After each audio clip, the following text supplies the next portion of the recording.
Tinola na kaya magpataob ng isang kaldero? Tama ang pinapanood mo. Bago ang lahat, ako nga pala si Kuya Just. Hindi nakagraduate ng culinary, pero naging chef nung nagka-wifi. Video na to, mapapanood nyo kung paano magluto ng tinola at kung saan ba talaga ito nagsimula.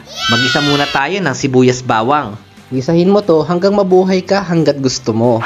At ilagay na agad natin ang manok. FYI, ang paborito nga pala naming part sa manok ni Mrs. ay breast part. Dahil pag tinanggal mo ang R at A, it is the best part. Lutuin natin ang manok at gisahin hanggang sa lumabas ang katas nito. Dahil meron ngang kasabihan, hanggat may tiyaga, may tinola. At lagyan na natin to ng tubig para mas lalong lumambot ang ating manok. At i-apply na natin ng 3 takpan, tingnan, at tanggalin ang mga puting bula na lumalabas dito. Dahil ang mga yan ay ang mga sebo. Ngayon, sa punto na to, pag-usapan natin kung saan nga ba nagsimula ang ulam na tinola.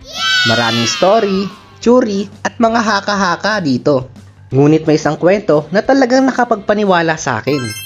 Ang kwento na to ay nung panahon ng pananakop ng mga Espanyol sa ating bansa. May dalawang magkapatid, si Nolaida at si Linda, na nagmamay-ari ng isang karinderya. Isang araw, may isang sundalong Espanyol na gustong kumain sa kanilang karinderya at nagtanong kung anong tawag sa ulam na. Ngunit nakita ni Linda ang kanyang at sinigawan niya ito, "Atinola!